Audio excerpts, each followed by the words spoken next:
इष्टापूर्तं मन्यमाना वरिष्ठं नान्यत् श्रेयो वेदयन्ते प्रमूढाः नाकस्य पृष्ठे ते सुकृतेनुभूत्वे इमं लोकं हीनतरं वा विशन्ति। इष्टापूर्तं मन्यमाना वरिष्ठं नान्यत् श्रेयो वेदयन्ते प्रमूढाः नाकस्य पृष्ठे ते सुकृतेनुभूत्वे imam lokam heenataram va vishanti. I'm sorry, as I said, you will be very angry with me. This is the language he is using, so I have to use colossal fools, believing sacrificial rites and charitable deeds to be supreme, do not know what is better. They do not know what is better than this because they believe this is the highest. Some charitable work I'm doing, Ishtapurtam, sacrificial rites and charitable deeds, Manyamana, Varishtham, Manyamana, I believe this is the highest. There's nothing greater than this. If you fellows do anything other than this, you fellows are wasting your time. They have enjoyed, they having enjoyed in the heights of heaven through the good deeds, Nakasya Prushthe, in the heights of heaven, they having enjoyed Sukrute, their good deeds, Anubhutva, enjoyed, they enter this world or an inferior one. Not this world. You can go lower than this world also, it's saying.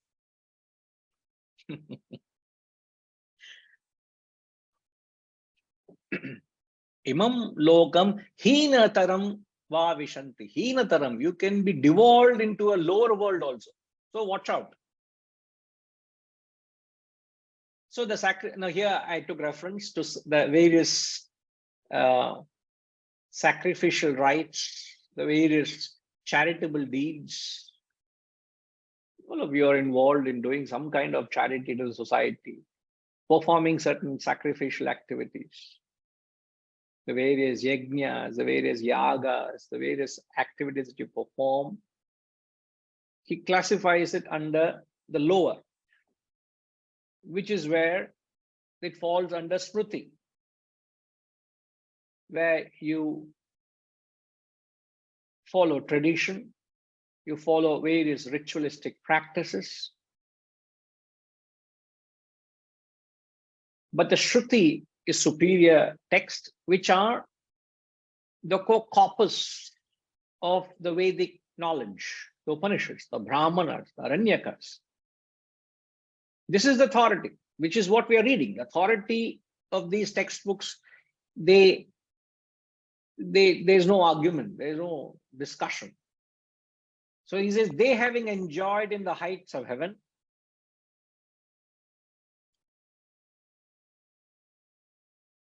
and why are you, and what is this known as? This path is known as the path of the moon. So the path of the moon, contrary to that, in the next mantra, he gives the path of the sun. So here he is going to end his attack or criticism on those who are performing Karma Kanda. Because in the next section, which is after another 3 mantras, the Jnana Kanda is going to start. So you follow the thought, he gave the Karma Kanda because the student was interested in it. He required it. He told the limitations of it, and he's telling the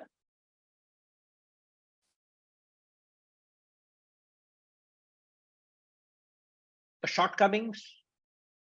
He's calling them as fools to look beyond it, and then he prepares them for the Jnana Kanda. So they're having enjoyed in heaven. Heaven again is a result of desired meritorious deeds. When you perform desired meritorious deeds, you enjoy heavenly benefit and you're back to sorrow. Enter this world or an inferior world. What is inferior world here talking about? US. You may be born into the same world next Janma or inferior world. How do you interpret that inferior world? animal stage. Oh, you think animals are inferior to you, is it? Humans. Inferior to human birth. Yeah, I didn't think that way, so correct. Animals can be inferior birth. But I don't envy animals, I envy humans. Like other day, somebody was saying, do you ever hate your pets? Pets get so much love these days, don't they? Yes. More love than their own near and dear.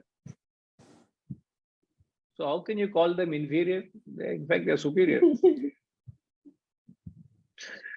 Well, jokes apart. So you can. The animals must have done a good karma in the past. Correct. They are superior animal birth. Then what is the inferior human birth? When you are subjected through extreme pain and agony and sorrow and suffering. If you look at your life now, no doubt, everybody's life, there is an element of pain, sorrow, complaint, suffering. There is that. That's inevitable. This world itself is suffering. So even the best of us, there has to be some pain. That's relative. But inferior to this is, imagine people going through unimaginable difficulties.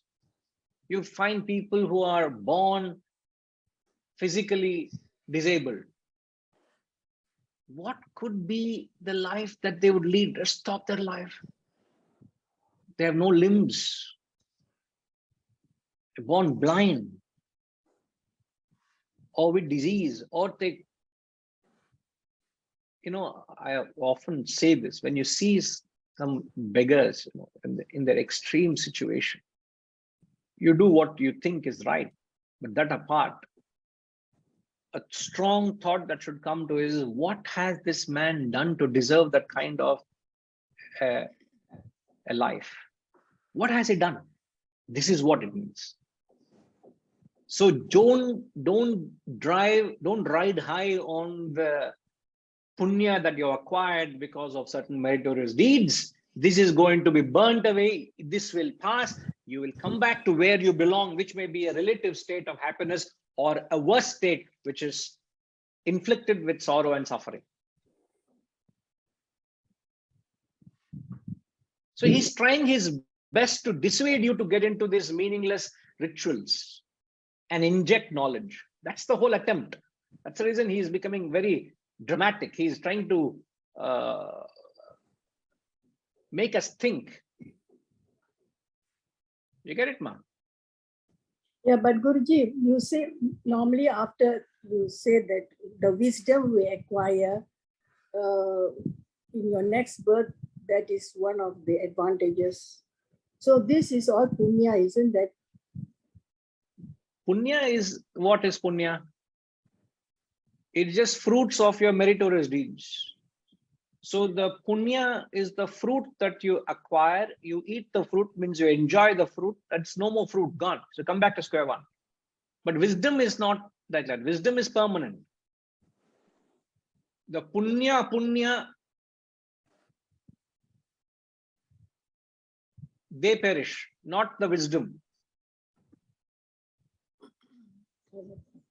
How to acquire wisdom?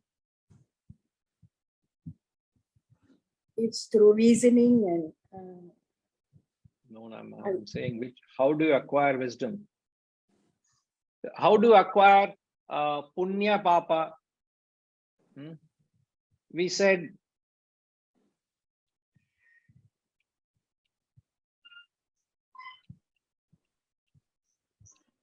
selfish acquires papa, which is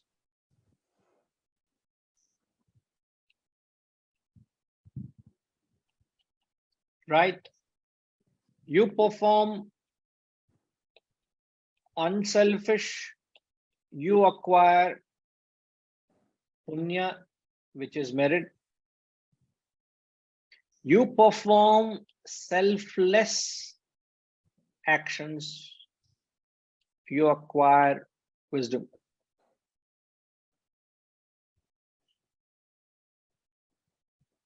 So this papa and punya,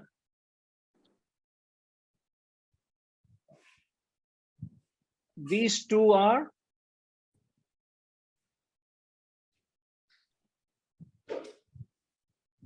exhausted, or you can say they perish. But wisdom is permanent, which is what you're referring to. So once you acquired a certain quotient of wisdom, that will never die. So if you acquired 30% wisdom, next Janma you'll start from 31.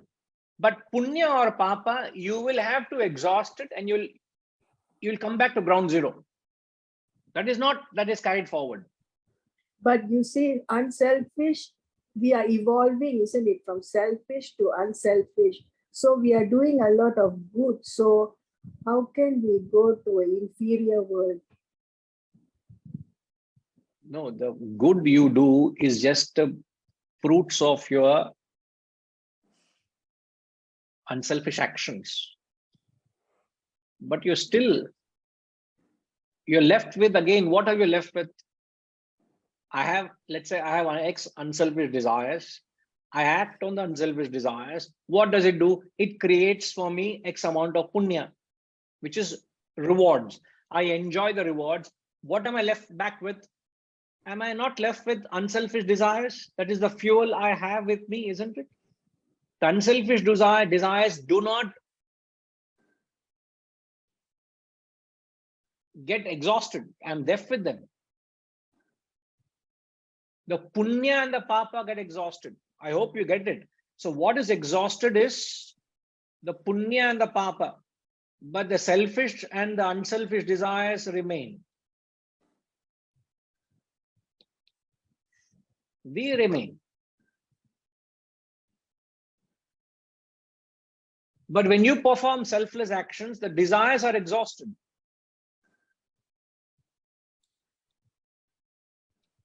Once you have burnt them out, there is no more desires. So the fruit of that is the wisdom. This is permanent.